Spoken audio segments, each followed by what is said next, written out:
Welcome friends. હવે આપણે section E ને સ્ટાર્ટ કરીએ. 5 માર્કના ક્વેશ્ચન આની અંદર પૂછાતા હોય છે. તો સેક્શન E નો જે ફર્સ્ટ ક્વેશ્ચન છે એ જોઈએ. Welcome friends. હવે ઇકોનોમિક્સના પેપર 1 નો આપણે સેક્શન E અને લાસ્ટ સેક્શનની શરૂઆત કરીએ. 5 માર્કના ક્વેશ્ચન આમાંથી પૂછાતા હોય છે. અગાઉ પણ આપણે સેક્શન C અને D નું સોલ્યુશન કરાવેલું છે. એ પણ એક વખત ચોક્કસ વિઝિટ કરજો અને જો તમને કન્ટેન્ટ સારું લાગતું હોય તો તમારા ફ્રેન્ડ્સની સાથે આ વિડીયોને શેર કરજો અને ચેનલને સબસ્ક્રાઇબ કરજો. હવે આપણે સ્ટાર્ટ કરીએ સેક્શન E નો ફર્સ્ટ ક્વેશ્ચન. તો સેક્શન E ના ફર્સ્ટ ક્વેશ્ચનમાં એટલે કે 57 નંબરનો ક્વેશ્ચન છે, define barter system and explain limitation of barter system. હવે ચેપ્ટર 3 ની અંદરથી આ ક્વેશ્ચન પૂછાયેલો છે. તો બાર્ટર સિસ્ટમનો મિનિંગ આપણે સમજાવવાનો છે અને એની શું લિમિટેશન છે એ સમજાવી દઈએ. એટલે આમ જોવા જઈએ તો ડેફિનેશન છે એનો 1 માર્ક અને એના સિવાય 4 થી 5 લિમિટેશન્સ આપણે સમજાવી તો 5 માર્ક આપણને પૂરા મળી શકે. તો બાર્ટર સિસ્ટમની ડેફિનેશન છે એ પ્રમાણે જોઈએ તો એક્સચેન્જ ઓફ ગુડ્સ. બાર્ટર સિસ્ટમની અંદર ગુડ્સના બદલાની અંદર ગુડ્સ મળે તો exchange of goods against goods. બહુ સિમ્પલ ડેફિનેશન છે કે સામાનના બદલામાં તમે કોઈને સામાન આપો છો તો એ બાર્ટર સિસ્ટમ છે. અને બાર્ટર સિસ્ટમની અંદર શું થાય તો જેમ જેમ પ્રોડક્ટ અથવા તો પ્રોડક્શન છે ઇન્ક્રીઝ થાય તો પ્રોડક્શનના ઇન્ક્રીઝ થવાની સાથે ડાયવર્સિફિકેશન ઘણું બધું જોવા મળે. ડાયવર્સિફિકેશન ઇન્ક્રીઝ થાય. આગળ બધી લિમિટેશન સમજશું ત્યારે તમને વધારે ક્લિયર થઈ જશે. અને આ કઈ જગ્યાએ પોસિબલ છે તો બાર્ટર સિસ્ટમ જેવી જગ્યાએ પોસિબલ છે કે જ્યાં પોપ્યુલેશન છે એ બહુ ઓછી હોય, મતલબ કે વધારે માણસોને એકબીજાની સાથે ડીલ કરવાની જરૂર ન પડતી હોય તો સ્મોલ પોપ્યુલેશન. એના પછી જેની વોન્ટ્સ લિમિટેડ હોય, માણસો પણ ઓછા હોય, લિમિટેડ વોન્ટ્સ હોય.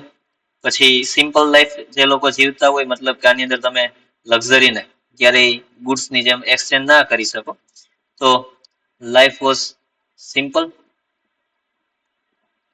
અને આ જ્યારે હતું ત્યારે સોસાયટી છે એ સેલ્ફ સફિશિયન્ટ હતી. વોઝ સેલ્ફ સફિશિયન્ટ મતલબ ત્યારે લોકોને એકબીજાની ઉપર એટલી બધી નિર્ભરતા નહોતી. પોતે ખાલી એક પોતાના લાઈફ સાયકલ પૂરતું જ્યારે માણસો જીવતા હતા ત્યારે બાર્ટર સિસ્ટમ થી પોસિબલ હતી. તો એ વખતે ગુડ્સના બદલાની અંદર ગુડ્સ છે આપી શકાતું હતું.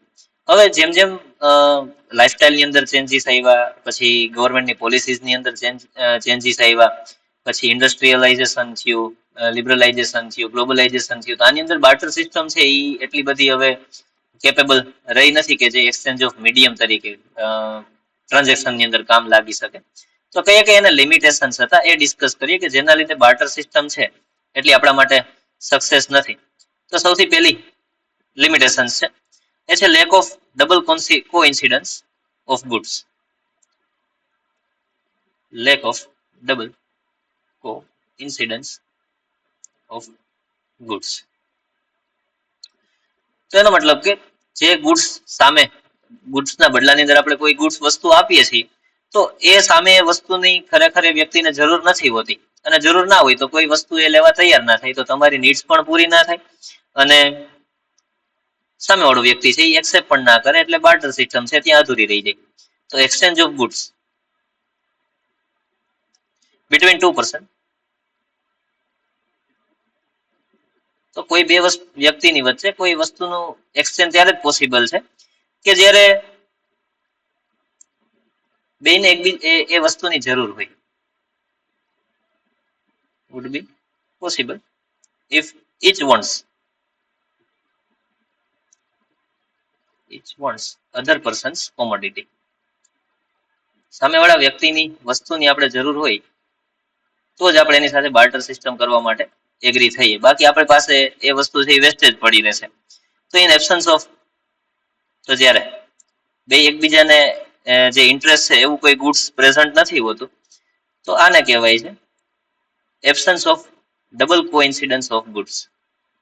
પેલો વ્યક્તિ છે એ મજબૂરીમાં આપે છે અને સામેવાળો વ્યક્તિ છે એને મજબૂરીમાં લેવું પડશે, કારણ કે એને એ વસ્તુની જરૂર નથી. આવું જ્યારે થાય છે ત્યારે એક્સચેન્જ ઇઝ ઇમ્પોસિબલ. આવી રીતે કોઈ એક્સચેન્જ કરવા તૈયાર ન થાય, એ ફર્સ્ટ લિમિટેશન આવી ગઈ. તો આના લીધે શું થશે? ગુડ્સ છે એ એક્સચેન્જ નહીં થાય. સેકન્ડ લિમિટેશન છે એ છે ડિફિકલ્ટી ઓફ ડિવિઝિબિલિટી ઓફ કોમોડિટી. તો અહીંયા કેવી કોમોડિટીની વાત કરે છે કે ભાઈ સપોઝ કે કોઈ એક ખેડૂત પાસે આમ જોવા જઈએ તો હા, કોઈ એક ટ્રેડર છે,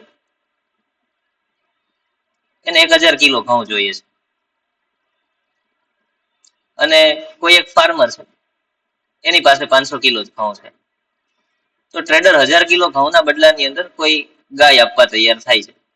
તો 500 કિલો ઘઉં છે તો કઈ ગાયને તમે ડિવાઈડ બાય 2 તો નહીં કરી શકો, બરાબર છે? તો અહીંયા ઇનડિવિઝિબિલિટી આપણને દેખાય છે કે જે ગુડ્સ છે, જે અમુક કોમોડિટીઝ છે, તો સમ કોમોડિટીઝ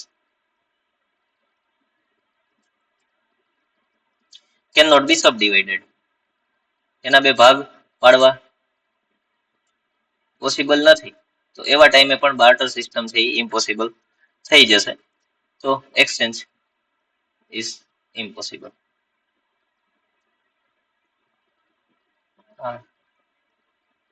આપણું સેકન્ડ ફેક્ટર હતું કે જેના લીધે બાર્ટર સિસ્ટમ લિમિટેડ થઈ જાય છે. એના પછી છે ડિફિકલ્ટી ઇન સ્ટોરિંગ વેલ્યુ.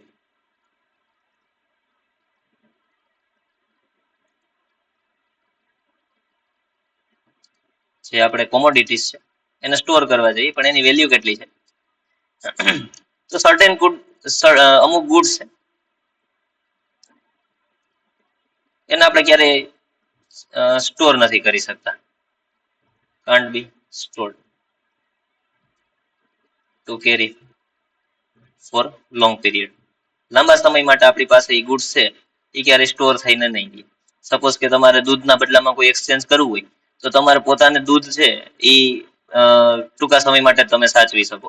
સામે વાળી વ્યક્તિ છે એને તમે કદાચ દૂધ આપશો એને એક્સચેન્જ મીડિયમ તરીકે, તો એને પણ વેરી શોર્ટ પીરિયડની અંદર એ દૂધને કોઈની સાથે એક્સચેન્જ કરવું જ પડશે. તો આ બધા એક્ઝામ્પલ છે તમે આપી શકો કે ભાઈ વેજીટેબલ્સના બદલામાં ક્યારેય લોંગ ટર્મ ઉપર બાર્ટર સિસ્ટમ કેપેબલ નથી. પછી મિલ્કની અંદર નથી. પછી અમુક કેટલ્સ છે, ધારો કે તમે કોઈ ગાયના બદલામાં આપો, પણ હવે એ કેટલ છે એ જ મરી જાય, એનું ડેથ થઈ જાય, તો કેટલનું ડેથ થઈ જાય. તો એવા ટાઈમે તમારી બાર્ટર સિસ્ટમ છે એ ત્યાં ઇમ્પોસિબલ થઈ જાય છે. તો સ્ટોરિંગ વેલ્યુની બાબતમાં જોવા જઈએ તો આવી કોમોડિટીઝને ધ્યાનમાં લેતા કોમોડિટી એક્સચેન્જ બીકેમ ઇનકન્વેનિયન્ટ. આની અંદર એ પોસિબલ નથી.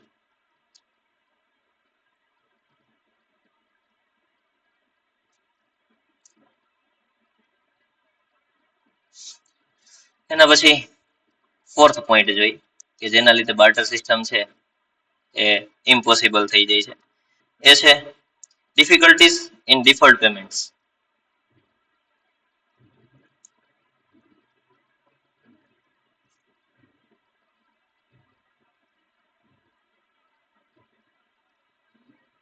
આનો મિનિંગ શું થાય? Difficulty in deferred payments. તો તમે જે વસ્તુ લ્યો છો બાર્ટર સિસ્ટમની અંદર એક્સચેન્જ મીડિયમ તરીકે, તો એ વસ્તુ છે એ કેટલા ટાઈમ સુધી સારી રહેશે, એની ક્વોલિટી શું રહેશે?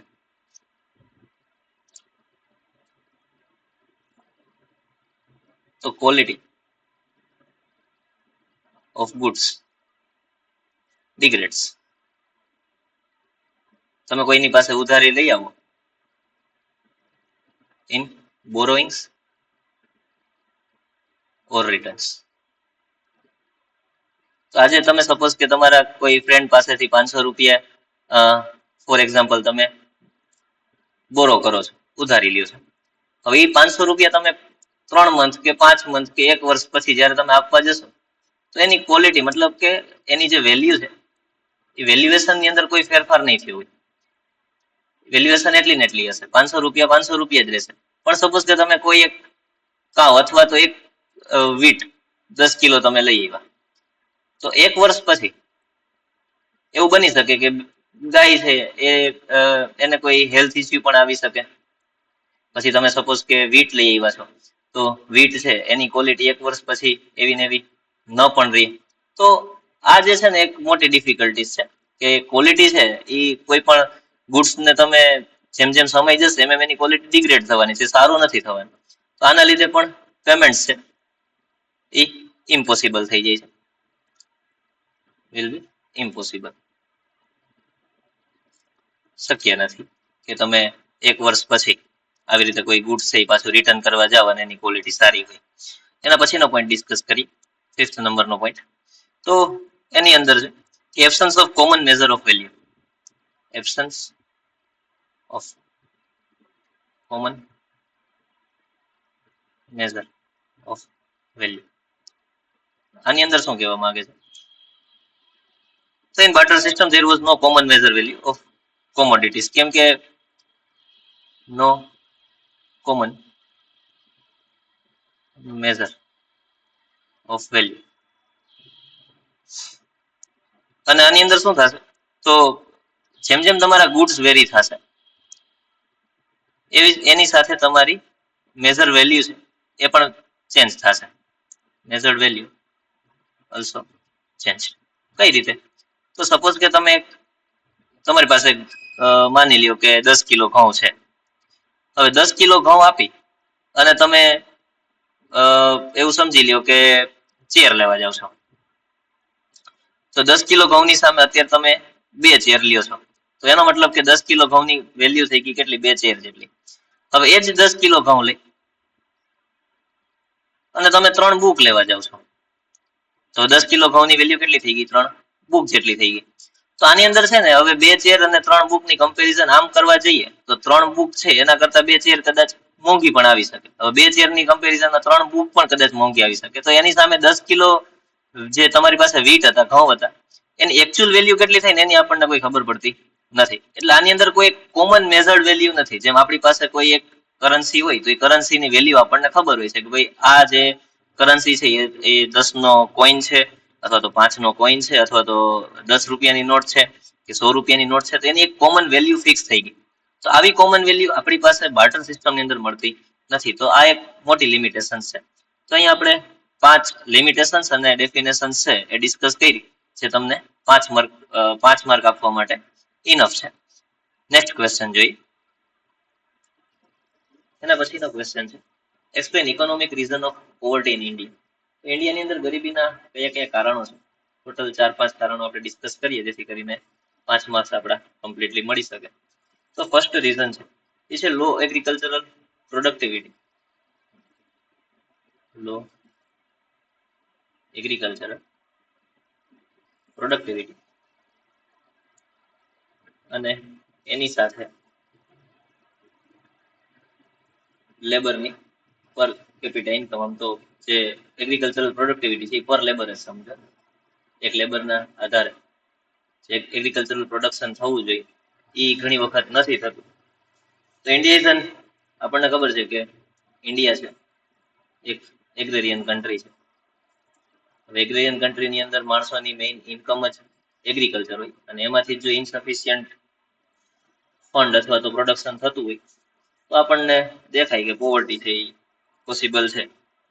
તો આ જે હાઈ પોવર્ટી જોવા મળે છે એ કઈ જગ્યાએ જોવા મળે? તો high poverty in rural India. અહીંયા આપણે કન્સેપ્ટ ક્લિયર કરવા માટે ભણીએ છીએ જેથી કરીને એક્ઝામમાં તમે આને સરાઉન્ડિંગ કન્ટેન્ટ છે એ આપી શકો. એટલે એક્ઝામમાં આની આ જ રીતે લખવું એવું જરૂરી નથી, પણ કન્સેપ્ટ તમારો ક્લિયર હશે તો તમને ઘણો બધો ફાયદો થશે. તો રૂરલ ઇન્ડિયાની અંદર જે હાઈ પોવર્ટી છે એનું રીઝન એગ્રીકલ્ચર છે, કારણ કે ત્યાંના મોટા ભાગના માણસો આવી રીતે એગ્રીકલ્ચર સાથે જોડાયેલા છે. તો કયા કયા રીઝન છે? તો રીઝન ફોર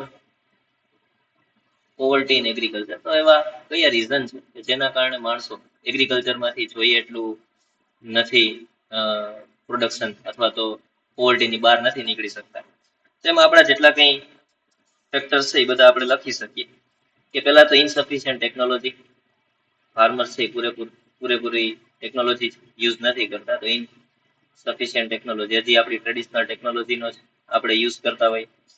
પછી પુઅર ઇરિગેશન ફેસિલિટી, કારણ કે ઇન્ડિયાની અંદર આમ તો જીઓગ્રાફિકલ ડાયવર્સિફિકેશન ઘણું બધું છે, તો એના લીધે ઇરિગેશન ફેસિલિટી અમુક સ્ટેટમાં સારી હોય, અમુક સ્ટેટની અંદર જોઈએ એટલી ના હોય. પછી ફાર્મર્સ છે, અથવા તો જે જૂના થોડા માણસો, એના લીધે શું છે કે લેક ઓફ એજ્યુકેશન, પૂરેપૂરું એજ્યુકેશન એ લોકો લેતા ના હોય, અને સાથે સાથે એગ્રીકલ્ચરલ સેક્ટરની અંદર જે ડેવલપમેન્ટ થતું હોય એની પણ એ લોકો અપડેટ જો ન લેતા હોય તો એના લીધે થાય. પછી અત્યાર પાછું એવું છે કે હેવી લોડ ઓન પોપ્યુલેશન, આ પણ એક ફેક્ટર છે કે જેના લીધે એગ્રીકલ્ચરલ પ્રોડક્શન છે એ પ્રોપર નહીં થાય.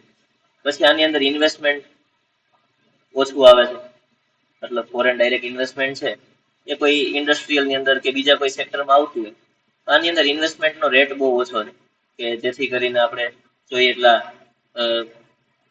ખેડૂતોને ફંડ છે આપી ન શકીએ, અને એના લીધે પોવર્ટી છે એ રહી જાય. તો આ એક પેલું ઇમ્પોર્ટન્ટ રીઝન છે કે જેના લીધે રૂરલ એરિયાઝની અંદર પોવર્ટી છે એ વધારે રહે છે. સેકન્ડ છે high rate of unemployment, high rate of unemployment. હવે રૂરલ ઇન્ડિયાની અંદર જે કઈ એગ્રીકલ્ચર છે એ મોટા ભાગે ડિપેન્ડન્ટ છે કોની ઉપર, તો મોન્સૂન ઉપર અને ઇરિગેશન ઉપર.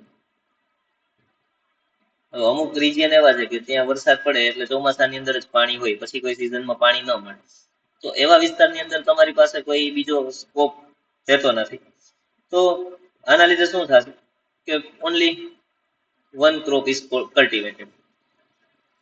હવે એક જ ક્રોપ જો તમે લઈ શકતા હોય તો એના લીધે બાકીના 6 કે 8 મહિના સુધી તમારે કામ વગર બેસી રહેવું પડે. હવે ઇન્ક્રીઝિંગ પોપ્યુલેશન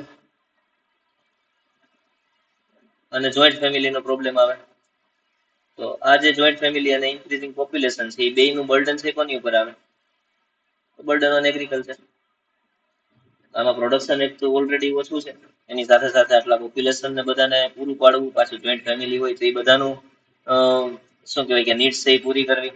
તો આ બધાની અંદર આપણને જોવા મળે છે કે ભાઈ બીજું કંઈ ન કરી શકે, એના લીધે આપણને ત્યાં ડિસ્ગેન્જ અનએમ્પ્લોયમેન્ટ જોવા મળે. ઓલરેડી આની ડેફિનેશન આપણે અગાઉ ડિસ્કસ કરી લીધી છે કે જરૂરિયાત કરતા વધારે માણસો જે કામની અંદર રોકાયેલા હોય, તો પ્રોડક્શનમાં કોઈ ફેર નથી પડતો, પણ માણસો કંઈ નવું કરી પણ ન શકે.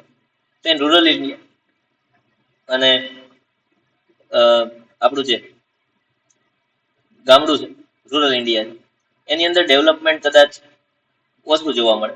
તો લેસ ડેવલપમેન્ટના લીધે એજ્યુકેશનલ ફેસિલિટી છે એ પણ પૂરતી નથી હોતી, અથવા હોય તો ઇન્ટિગ્રેટેડ હોય, અથવા તો એજ્યુકેશન ફેસિલિટી એ ઇનસફિશિયન્ટ છે કે જેથી કરીને ત્યાંના સ્ટુડન્ટ છે એ પૂરતું નોલેજ લઈ શકે, એની અંદર નોલેજની એજ્યુકેશનની કોઈ અવેરનેસ આવે, એવું કંઈ નથી હોતું. અને આ બધી રીઝનના કારણે આગળ જતા કોઈ પ્રોપર એજ્યુકેશન ન હોવાના લીધે ઘણી વખત પોવર્ટી છે એ ઇન્ક્રીઝ થતી હોય છે ડ્યુ ટુ અનએમ્પ્લોયમેન્ટ. અનએમ્પ્લોયમેન્ટ પણ એક મોટું રીઝન છે કે જેના લીધે પોવર્ટી રાઇઝ થઈ શકે. એના પછી આવે છે એ છે rapid increases in price. Third point discuss કરીએ.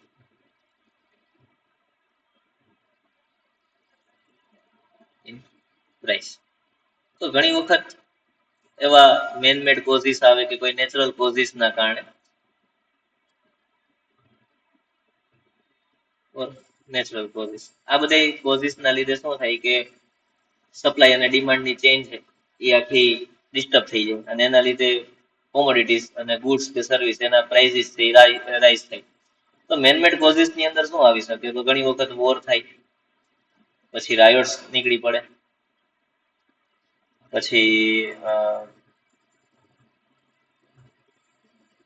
લોકડાઉન જેવી કોઈ એટલે કે એપિડેમિક્સ કોઈ આવી જાય. આ બધા એના લીધે શું થાય કે પ્રાઇસ છે એ ઘણી વખત વધારવી પડે. નેચરલ કોઝિસ ની અંદર એક તો ડ્રોટ આવી શકે, પછી હેવી રેઇન, ઘણી વખત વધારે વરસાદ પડે તો પણ આપણા ક્રોપ છે એ ફેલ જાય, જેમ આ વર્ષે થયું છે. આ બધા કોઝિસ છે કે જેના લીધે શું થશે કે પ્રાઇસ છે ઇન્ક્રીઝ થશે, અને પ્રાઇસ ઇન્ક્રીઝ થવા માટે આ બધા કોઝિસ છે એ અસર કોને કરે છે? તો affect chain of demand and supply. Demand અને સપ્લાયની જે ચેઇન છે એને આને અફેક્ટ કરી, તો પ્રાઇસ છે એ શું થઈ ગઈ? હાઈ થઈ ગઈ. તો જે આપણા ઇન્ડિયાની અંદર આપણને ખબર છે કે પુઅર ક્લાસ અને મિડલ ક્લાસ આ બે ફેમિલીઝ વધારે છે. તો પુઅર અને મિડલ ક્લાસને ડાયરેક્ટલી આ અફેક્ટ કરશે, અને એને અફેક્ટ કરશે એટલે એના લીધે શું થશે કે ઇન્કમ છે એ લો હોય, એની સામે પ્રાઇસ છે એ હાઈ હોય. તો નીડ્સને ફૂલફિલ કરવા માટે આ લોકો છે એ પહોંચી ન વળે, તો ઇનસફિશિયન્સી એની અંદર દેખાય આપણને, ઇનસફિશિયન્સી ઓફ ફંડ, અને એના લીધે આપણને દેખાય કે ભાઈ પોવર્ટી છે એ રાઇઝ થાય છે. એના પછી ફોર્થ વન છે unequal distribution of land and property. Of land and property, તો જમીન અને મકાનની અંદર અથવા તો પ્રોપર્ટીઝની અંદર અનઇક્વલ ડિસ્ટ્રીબ્યુશન થાય છે. તો આ બ્રિટિશ પીરિયડ થી આમ તો ચાલ્યું આવતું છે. તમે કદાચ જૂની બુક વાંચો અથવા તો આપણે ઓલરેડી હિસ્ટ્રી અંદર ભણેલા છે, તો બ્રિટિશ પીરિયડ થી અમુક જે જમીનદારી સિસ્ટમ છે, એના પછી લેન્ડ ઓનર સિસ્ટમ છે, આની અંદર ગવર્મેન્ટે ઘણું બધું સુધારા પણ કર્યા છે. તો આ બધું જે છે, તો જમીનદારી સિસ્ટમ શું હતું કે લેન્ડ ઓનર જે કઈ હોય એ પોતાની જમીન છે એ હેન્ડ ઓવર કરી દે કોને? તું જમીનદાર, અને એની પાસેથી ઉછીના પૈસા લઈ આવે, પોતાના ઘરે કઈ પ્રસંગ હોય અથવા તો કઈ જરૂરિયાત હોય, અને પછી એ જમીન ક્યારે એનાથી છૂટે જ નહીં, મતલબ કે એ પૈસા ક્યારેય પૂરા જ ના કરી શકે. તો આના લીધે શું થાય? તો જમીનદાર છે એ પોતે ડાયરેક્ટલી ક્યાંય કલ્ટિવેશન કરવાના, directly not associate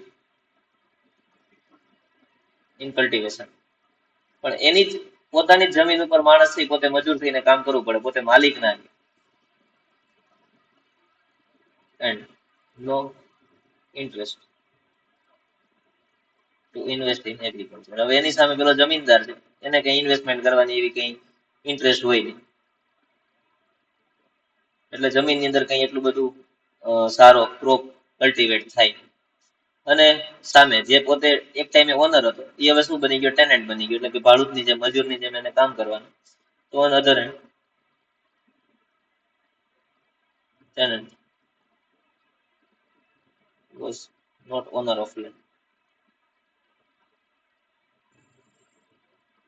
so they could not invest in agriculture. એટલે તેને પણ પોતે હવે ઇન્ટરેસ્ટ ના રહી, કારણ કે એને પોતે જમીન જ ખોઈ દીધી છે. અને ઘણી વખત આપણે મજૂરને રાખીને કામ કરાવતા હોય, તો મજૂરોને પોતાને પણ કઈ એટલું પોતે ઓનર નથી, એટલે એનો એટલો બધો ઇન્ટરેસ્ટ હોય નહીં. તો આ બધું જે પ્રોપર્ટીનું અને લેન્ડનું અનઇક્વલ ડિસ્ટ્રીબ્યુશન છે, તો જે લોકો પુઅર છે એ લોકો વધારે પુઅર થશે, કારણ કે એને તો મજૂરી જ કરવાની છે, સામે એટલું ક્રોપ કઈ કલ્ટિવેટ નહીં થાય, એટલે પેલો જે જમીનદાર છે એને પૂરતા પૈસા નહીં આપે, અને જે રીચ છે એ બીકમ્સ મોર રીચ. વધારે રીચ બને છે એનાથી આપણને કોઈ પ્રોબ્લેમ નથી, પણ જે લોકો વધારે પુઅર બનતા જાય છે તેના લીધે આપણી પોવર્ટી છે રાઈઝ થાય છે. એના પછી ફોર્થ પોઈન્ટ છે, સોરી ફિફ્થ પોઈન્ટ છે, ફોર્થ ડિસ્કસ કર્યો ને આપણે, હા ફિફ્થ પોઈન્ટ છે એ છે મિનિમલ ડેવલપમેન્ટ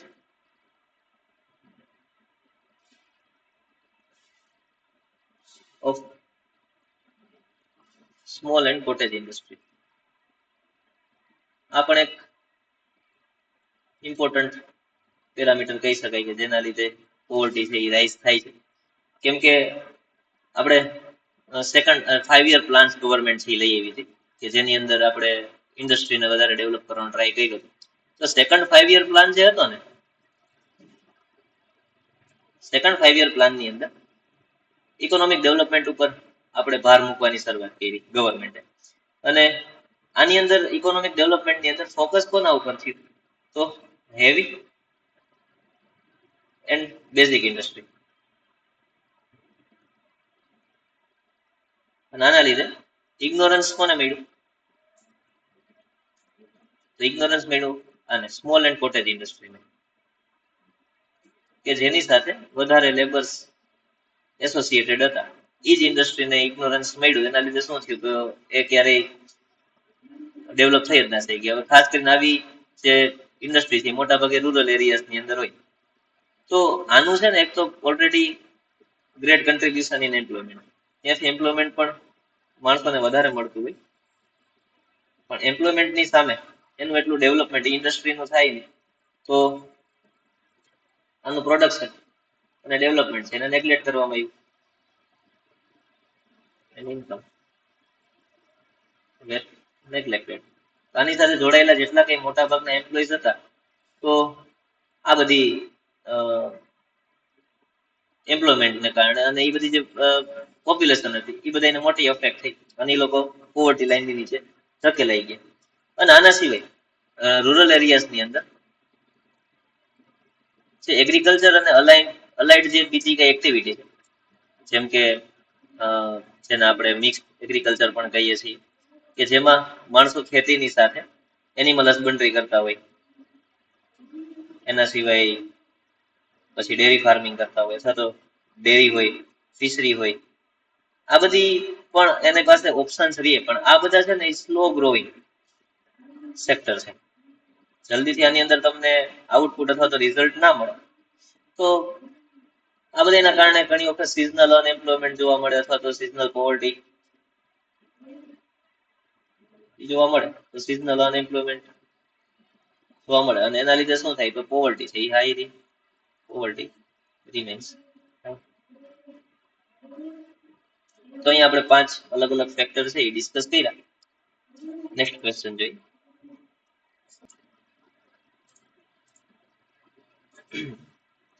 એના પછીનો ક્વેશ્ચન છે, give the meaning of death rate and explain causes of low death rate.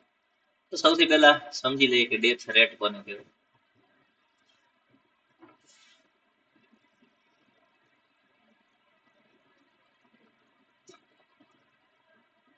તો દર 1000 માણસો આખા વર્ષ દરમિયાન કેટલા માણસોનું ડેથ થયું? તો people who die for every 1000 people, for every દર 1000 માણસો કેટલા લોકોનું ડેથ થયું ડ્યુરિંગ અ યર, આખા વર્ષની અંદર. આ રેશિયો છે એ કેલ્ક્યુલેટ કરવામાં આવે. તો આની અંદર માણસોના નંબર ક્યારેય આપવામાં નથી આવતા, પણ આ ઓલવેઝ રિપ્રેઝન્ટેડ ઇન પર્સન્ટેજ.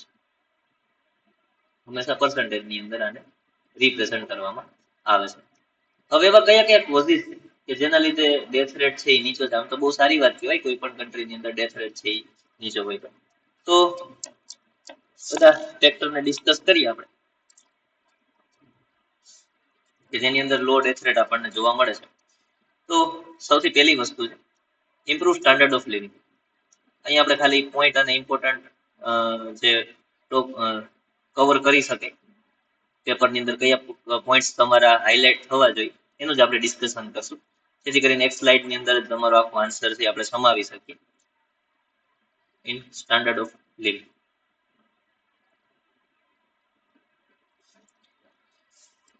તો જેટલું કઈ ઇકોનોમિક ડેવલપમેન્ટ થયું છે આપણું, ઇકોનોમિક ડેવલપમેન્ટના લીધે લિવિંગ સ્ટાન્ડર્ડ માણસોનું સુધરી ગયું છે. કારણ કે ઇકોનોમિક ડેવલપમેન્ટ થાય તો પહેલા કરતા માણસોની જે ઇન્કમ છે એ વધી છે, રાઈઝ થઈ છે. હવે ઇન્કમ રાઈઝ થાય એટલે સ્વાભાવિક વાત છે કે એની જે શું કહેવાય કે એને જે કોમોડિટીઝ મળતી હતી, જે ગુડ્સ મળતા હતા, તો ગુડ્સ અને સર્વિસીસ જે મળતી હતી એની અંદર પણ બેટર સર્વિસીસ જે છે એને ચોઈસ કરી શકશે, એ લોકો ચૂઝ કરી શકશે. એના લીધે શું થશે તો ક્વોલિટી વાળા ફૂડ ગ્રેન્સ મળે, તો જેથી કરીને હેલ્થ સારી રહે. પછી એજ્યુકેશન છે એ સારું મળે, જેથી કરીને એ લોકોને હેલ્ધી કઈ રીતે રહેવું એ બધી ખબર પડે. અને સાથે સાથે મેડિકલ ફેસિલિટીઝ જ્યારે પણ જરૂર પડે ત્યારે લઈ શકે, એ બધી મેડિકલ ફેસિલિટીઝ પણ અવેલેબલ હોય, તો જેના લીધે ડેથ રેટ છે એ ડિક્રીઝ થઈ શકે. એના પછી બીજો ઇમ્પોર્ટન્ટ પોઈન્ટ છે એ છે કંટ્રોલ ઓવર ડોઝ.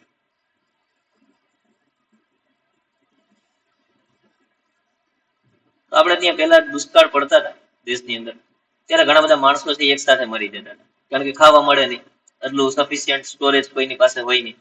તો ડ્રોટ જ્યારે પડે ત્યારે શું કરવું, અથવા તો ડ્રોટ જેવી સિચ્યુએશનની અંદર આપણી પાસે બેકઅપ શું હોય છે, તો એના માટે આપણે ગ્રીન રિવોલ્યુશન લઈ આવ્યા. તો ગ્રીન રિવોલ્યુશન થી એના લીધે શું થયું, તો આપણે સેલ્ફ સફિશિયન્ટ થઈ ગયા ફૂડ ગ્રેન્સમાં. તો ડોટ જેવી કન્ડિશન કદાચ આવે તો પણ આપણી પાસે સપ્લાય ઇનફ મળી શકે.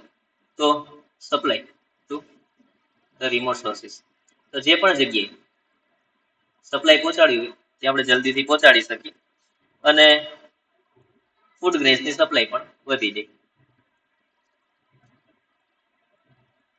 એગ્રીકલ્ચરની અંદર જે કંઈ ડેવલપમેન્ટ છે એના લીધે પ્રોડક્શન વધ્યું, પ્રોડક્શનના લીધે ફૂડ ગ્રેન્સનું સ્ટોરેજ પણ વધી જાય. અને ઇમ્પ્રુવ સાયન્સ એન્ડ ટેકનોલોજી છે, ઇમ્પ્રુવ સાયન્સ એન્ડ ટેકનોલોજી કે જેના લીધે આપણે એગ્રીકલ્ચરની અંદર પણ ઘણું પહેલા હતું એના કરતાં ડેવલપમેન્ટ કરી દીધું છે. એના પછી થર્ડ કોઝ છે એ છે control over એપિડેમિક્સ.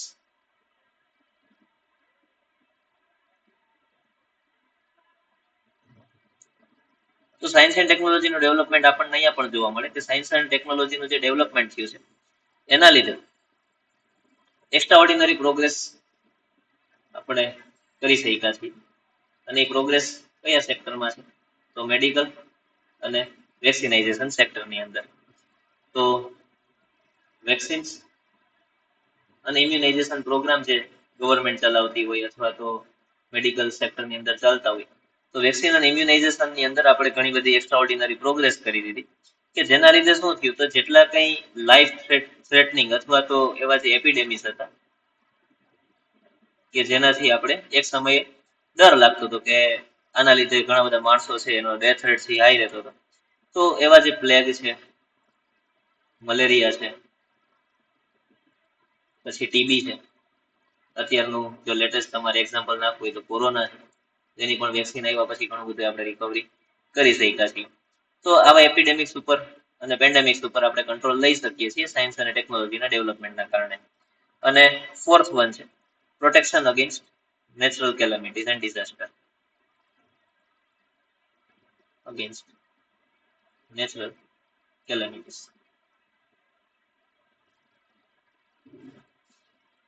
And transportation facility.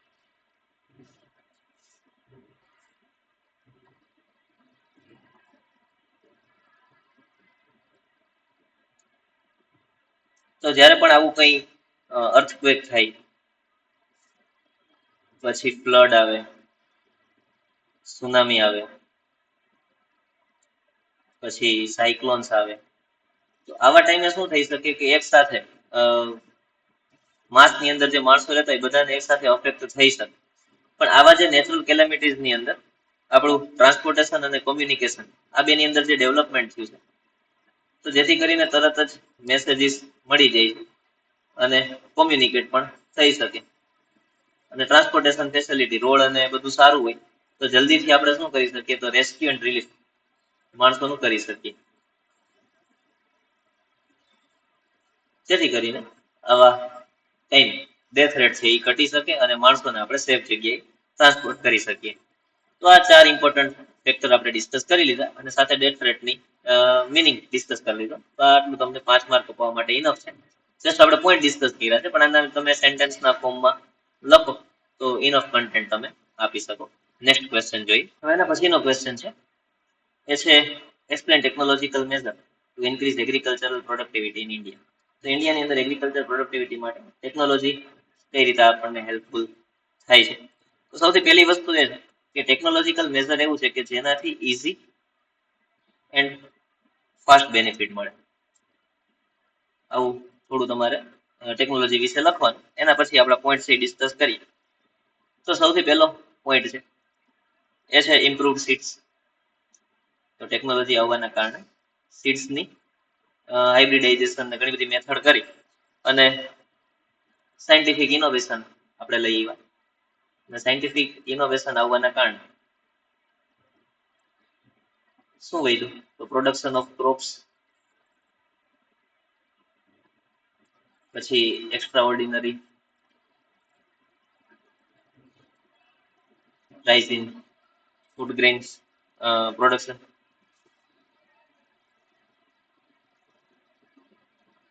ખાલી પ્રોડક્શનના ફૂડ ગ્રેન્સના પ્રોડક્શનમાં જ નહીં પણ એની ક્વોલિટી પણ સાથે સાથે ઇમ્પ્રુવ થઈ ગઈ છે એન્ડ ક્વોલિટી.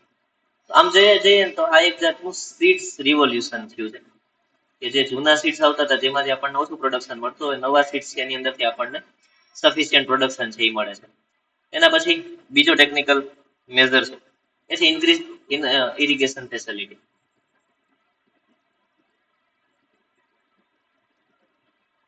તો હવે ઇરિગેશન સેક્ટરની અંદર જે કંઈ ડેવલપમેન્ટ થયા છે અને સાથે સાથે એવું ઇન્ફ્રાસ્ટ્રક્ચર ડેવલપ થઈ ગયું છે. કારણ કે પહેલા આપણે બુલક કાર્ટ ને એનાથી પાણી ક્રોપની અંદર પાતા હતા.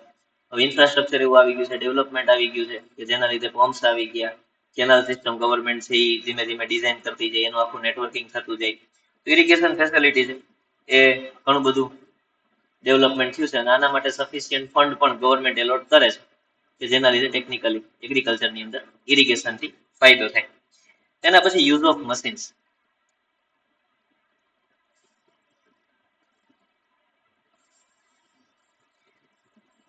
તો ટ્રેડિશનલ ઇક્વિપમેન્ટની જગ્યાએ ટ્રેડિશનલ ઇક્વિપમેન્ટ્સ આમ તો રિપ્લેસ જ થઈ ગયા છે, મોટા ભાગના રિપ્લેસ થઈ અને ત્યાં શું આવી ગયા છે, મશીન્સ આવી ગયા છે. તો બળદગાડાની જગ્યાએ ટ્રેક્ટર આવી ગયા છે, પછી પેલા બકેટ્સની જગ્યાએ પમ્પ્સ આવી ગયા છે અને બધા ટેકનોલોજીકલ જેટલા નવા ઇનોવેશન છે તમે લખી શકો. ઇલેક્ટ્રિક પંપ લખી શકો, પછી ઓઇલ એન્જિન્સ આવી ગયા, પછી પેસ્ટિસાઇડ્સ છાંટવા માટેના સ્પ્રિંકલર પંપ આવી ગયા, પેસ્ટિસાઇડ્સ પંપ આવી ગયા. એના પછી પાણી પાવા માટે પણ ક્રોપ્સની અંદર એની અંદર પણ સ્પ્રિંકલર્સ આવતા હોય. તો આ બધું જેટલું કઈ ડેવલપમેન્ટ થયું છે એના લીધે પ્રોડક્ટિવિટી રાઈઝ થઈ છે એવું તમે સમજાવી શકો, જેથી કરીને એગ્રીકલ્ચરમાં સારું એવું ડેવલપમેન્ટ થયું છે. એના પછી ફોર્થ ઇમ્પોર્ટન્ટ મેજર છે એ છે પેસ્ટિસાઇડ્સ. કારણ કે પેલા ઘણી વખત એવું થતું કે ભાઈ ક્રોપ્સ તો સારો હોય પણ કોઈ એક ડિસીઝના કારણે આખો ક્રોપ છે એ ફેલ જાય, તો ઇન્સેક્ટ્સના કારણે ક્રોપ છે એ ફેલ જાય. તો ક્રોપને પ્રિવેન્ટ કરવા માટે from various diseases and insects આપણી પાસે સારા એવા પેસ્ટિસાઇડ્સ આવી ગયા છે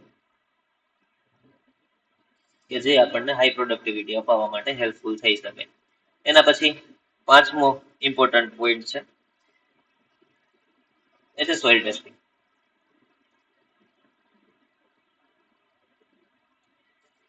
તો સોઇલ ટેસ્ટિંગ થી થાય છે તો ફેવરેબલ ક્રોપ્સ કયા રહેશે,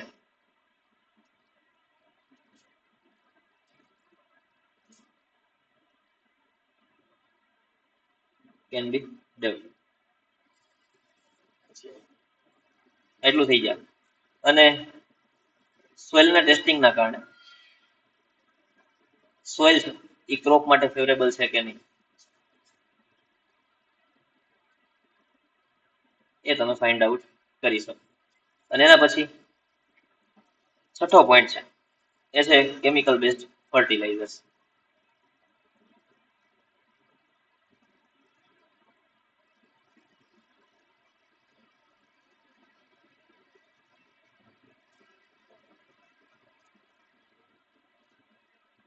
આની અંદર એનપીકે છે, યુરિયા છે, આ બધા જે ફર્ટિલાઇઝર્સ આવ્યા કે જે આમ તો પબ્લિક સેક્ટર યુનિટ દ્વારા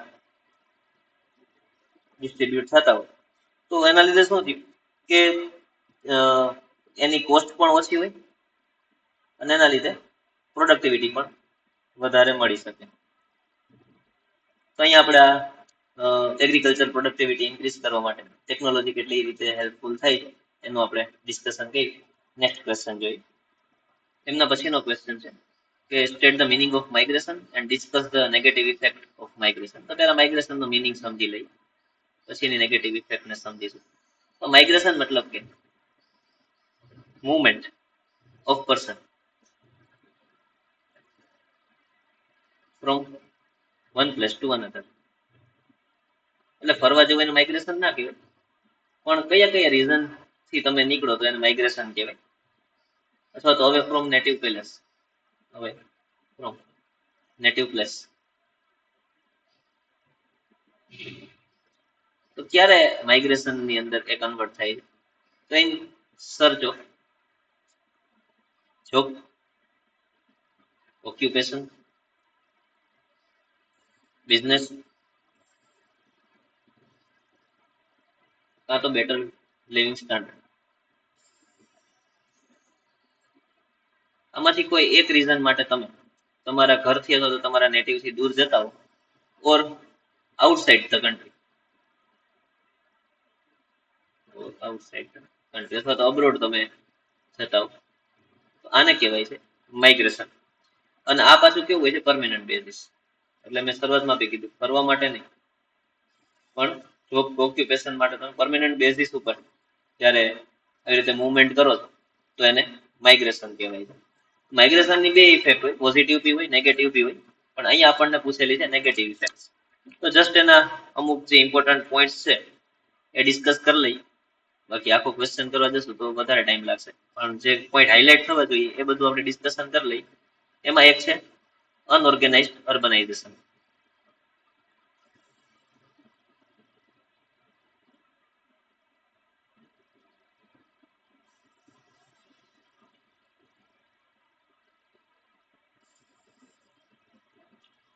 હવે ઘણી વખત પીપલ્સ ફ્રોમ વિલેજ,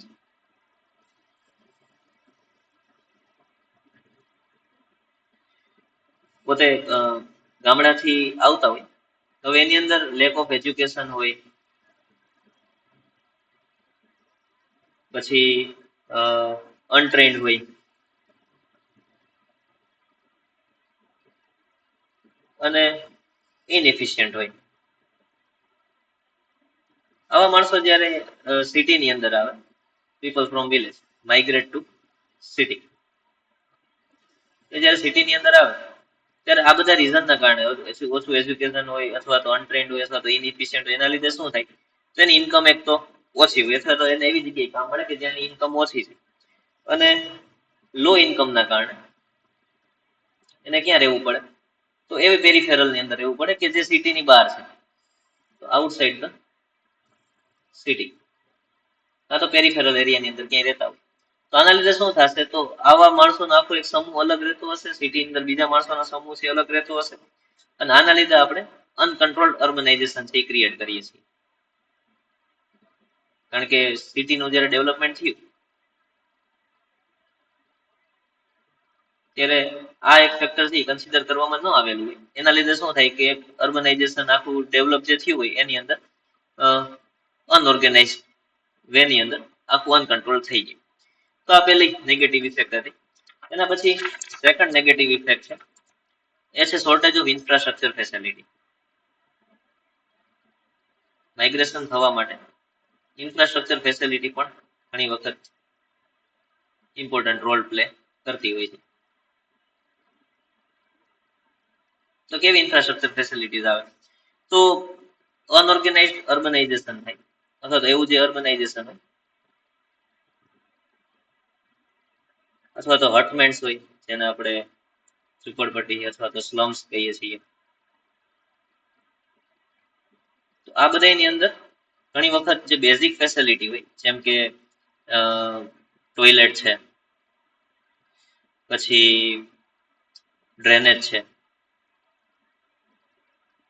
પછી રોડ છે એ પાકા ના હોય, એટલે કાચા રોડ હોય, એટલે ત્યાં કાદવ કીચડ ને એવું બધું હોય. ટ્રાન્સપોર્ટેશન છે,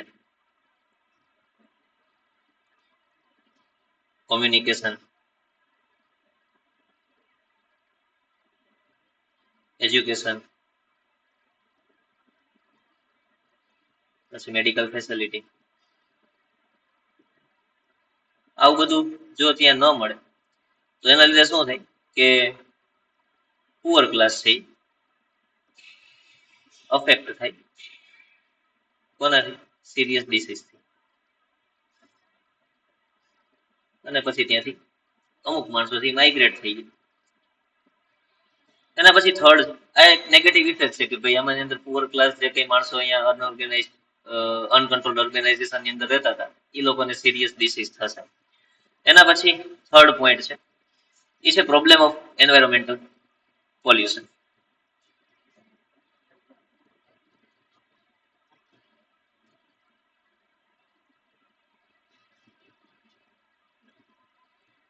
આવી રીતે જ્યાં અચાનક જ માણસો એક સાથે આવે તો એની અંદર સ્લમ ડ્વેલિંગ અને હર્ટમેન્ટ છે ઇન્ક્રીઝ થાય. અને આ જો ઇન્ક્રીઝ થાય તો એન્વાયરમેન્ટલ એટલે કે કોઈ વેસ્ટ કંટ્રોલ આપણું થઈ શકે નહીં. વેસ્ટ કંટ્રોલ ઇમ્પોસિબલ થઈ જાય એટલે કે ત્યાં જે કચરો નીકળે છે એનું વેસ્ટ મેનેજમેન્ટ કરવું અઘરું થઈ જાય. ત્યાં જે ટોયલેટ છે, ડ્રેનેજ છે, એ બધી વસ્તુ છે એ બધી ડિસ્ટર્બ થાય તો વેસ્ટ કંટ્રોલ થી ઇમ્પોસિબલ થાય અને એના લીધે એન્વાયરમેન્ટલ પોલ્યુશન ક્રિએટ થાય. અને એન્વાયરમેન્ટલ પોલ્યુશન છે એ એક સિરિયસ પ્રોબ્લેમ છે. અને આના સિવાય નોઇઝ અને વોટર પોલ્યુશન પણ થશે. નોઇઝ પોલ્યુશન, વોટર પોલ્યુશન, આ બધા પોલ્યુશન પણ જોવા મળે કે જે એક સિરિયસ ઇફેક્ટ છે. અને ફોર્થ વન છે સોશિયલ એવિલ્સ. તો રૂરલ ટુ અર્બન જ્યારે તમે શિફ્ટ થાવ છો તો સ્વાભાવિક વાત છે કે તમારા એક્સપેન્ડિચર પણ ઇન્ક્રીઝ થશે. એટલે કે બેટર લાઈફસ્ટાઈલ બનાવવા માટે તમારા એક્સપેન્ડિચર ઇન્ક્રીઝ થશે. અને એક્સપેન્ડિચર જ્યારે ઇન્ક્રીઝ થાય એની સામે ઇન્કમ જો તમારી ઇન્ક્રીઝ ન થયો તો ઇમ્પ્રુવ ન થઈ હોય તેના લીધે શું થશે તો લૂંટ છે, થેફ્ટ છે, આ બધી વસ્તુ પણ વધતી હોય છે કે જેના લીધે એક ભયનો માહોલ છે એ ક્રિએટ થાય અને disturbance in social life.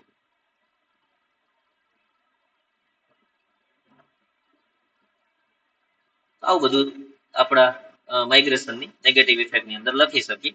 માઇગ્રેશનનો meaning અને એની 4 ઇફેક્ટ જસ્ટ આપણે પોઈન્ટ જ ડિસ્કસ કરેલા છે. તમે આને ફૂલ સેન્ટેન્સની અંદર લખશો તો ઇનફ કન્ટેન્ટ તમે આની અંદર આપી શકશો. નેક્સ્ટ ક્વેશ્ચન જોઈ. એના પછીનો ક્વેશ્ચન છે explain any 5 major to reduce problem of urbanisation. આપણે કોઈ પણ 5 જ લખવાના છે.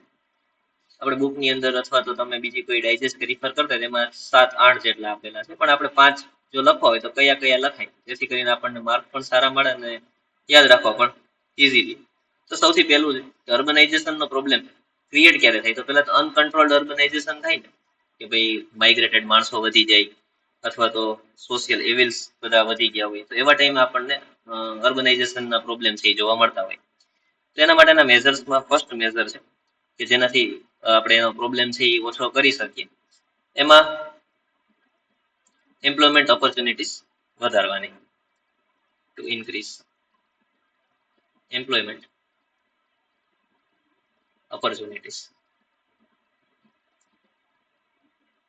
તો એમ્પ્લોયમેન્ટ ઓપોર્ચ્યુનિટીઝ જો ઇન્ક્રીઝ થશે તો ફાયદો શું થશે તો પહેલી વસ્તુ તો આ લાવશે કોણ તો ગવર્મેન્ટે આ પ્લાન કરવો પડે. Government has implemented employment oriented programs. Employment oriented programs. તો આના લીધે શું થશે કે અર્બન પુઅર છે એ લોકોને બેનિફિટ મળશે. બેનિફિટ્સ અને એની ઇન્કમ પણ વધશે. તો પહેલી વસ્તુ છે કે એમ્પ્લોયમેન્ટ ઓપોર્ચ્યુનિટીઝ છે ઇન્ક્રીઝ કરવી જોઈએ. સેકન્ડ થિંગ છે to develop basic infrastructure facility.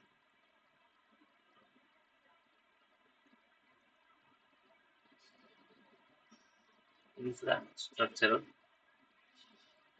Facility.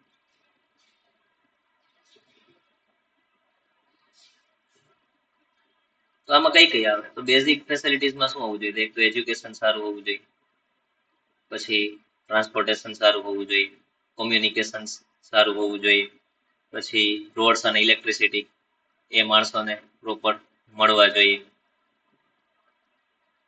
પછી રેગ્યુલર નીડ્સની અંદર ઇરિગેશન આવતું હોય તો એ, અથવા તો પોર્ટેબલ વોટર પીવાનું પાણી છે એ સારું મળવું જોઈએ. તો આ બધા ઇસ્યુઝ જો સોલ્વ થાય તો અર્બનાઇઝેશનના ઘણા બધા પ્રોબ્લેમ્સ છે એ આપણે સોલ્વ કરી શકીએ. અને આ જો બધા લેવલે મળે, સપોઝ કે રૂરલ ની અંદર આ બધું ડેવલપમેન્ટ થઈ જાય, તેના લીધે શું થાય કે આપણે માઇગ્રેશન પણ અટકાવી શકીએ.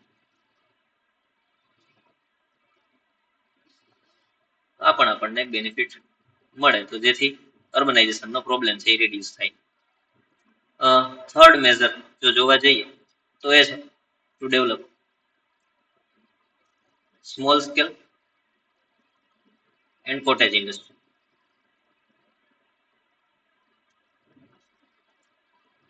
તો આ જો થાય સિટીઝ ની અંદર, તો ઇકોનોમિક ઇનઇક્વાલિટીઝ છે એ રિડ્યુસ કરી શકીએ. તો ઇકોનોમિક ઇનઇક્વાલિટી એ આપણે રિડ્યુસ કરી શકીએ. અને આ જો રિડ્યુસ થશે તો સોશિયો ઇકોનોમિક ઇનઇક્વાલિટીઝ ના લીધે અર્બનાઇઝેશનના પ્રોબ્લેમ્સ છે રિડ્યુસ થઈ જશે. તો આની અંદર સોશિયો ઇકોનોમિક આ વર્ડ જો હાઇલાઇટ થાય તો બહુ સારું પેપરની અંદર. તો સોશિયો ઇકોનોમિક ઇનઇક્વાલિટીઝ રિડ્યુસ થવાના કારણે પ્રોબ્લેમ્સ છે એ સોલ્વ થઈ જશે.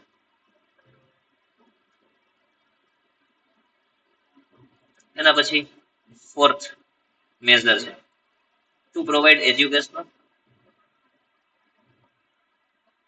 And health facility.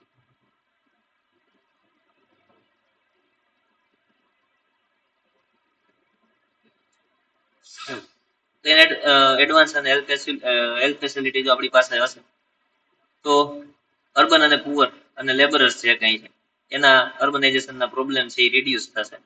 તો advance educational and medical facility આ સુધરી જાય તો પણ ઘણા બધા પ્રોબ્લેમ છે એ સોલ્વ થઈ જાય. અને એક્સેસિબલ ટુ આ બધું કેવું હોવું જોઈએ કે accessible to all class of people. આની અંદર પુઅરને પણ એક્સેસિબલ હોવું જોઈએ, મિડલ ક્લાસને પણ હોવું જોઈએ, all class of people's.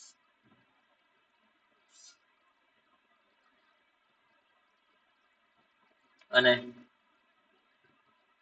Fifth strength to strengthen administrative system.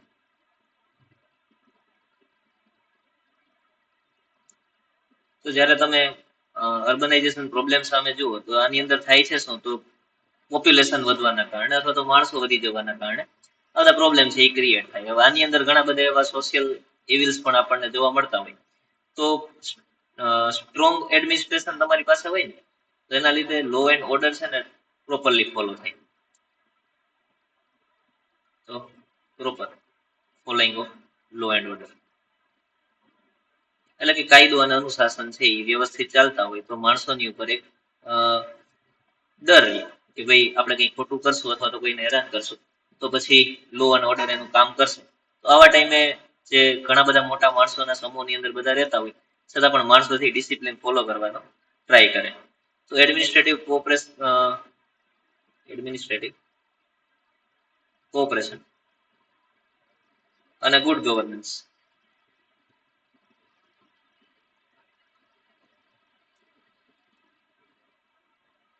should be brought. આવી જાય તો ઘણા બધા પ્રોબ્લેમ્સ છે એ સોલ્વ થઈ જાય. અને આની અવેરનેસ પણ સિટીઝન્સમાં વધવી જોઈએ. Awareness spread among citizens. હવે અહીં આપણું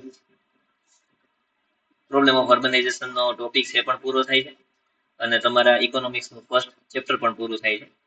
હવે સ્ટુડન્ટની જે ડિમાન્ડ એવી છે, થોડા ઓનલાઈન સ્ટુડન્ટ્સ પણ આપણો કોન્ટેક્ટ કરવાનો ટ્રાય કર્યો, સાથે ઓફલાઈનમાં જે લોકો મારી પાસે ભણે છે એમનું પણ ઇન્જિસ્ટ હતું કે સર આપણે એસપી ના પેપર પણ જો સોલ્વ થાય તો સાવ ઇમિડિયેટ બેઝિસ ઉપર. બાકી ઇકોનોમિક્સના પહેલા બધા જ પેપર સોલ્વ કરાવવાનો વિચાર હતો, પણ હવે મે બી નેક્સ્ટ વિડીયો એ એસપી ના પેપરનો આવશે. તો ત્યાં સુધી તમે આ ફર્સ્ટ પેપર છે એ પ્રિપેર કરો, અને સાથે એવું હોય તો નોટ અને પેન લઈને વિડીયો જોવા બેસો ત્યારે નોટ અને પેન લઈને વિડીયો જોવા બેસો, તો જેથી કરીને તમે આ પોઈન્ટ્સ છે પણ સારી રીતે લખી શકો. સાથે સાથે ચેનલને સબસ્ક્રાઇબ કરજો અને તમારા ફ્રેન્ડ સુધી આ ચેનલને શેર કરજો. Thank you. નેક્સ્ટ વિડીયોમાં હવે ફરી મળીશું.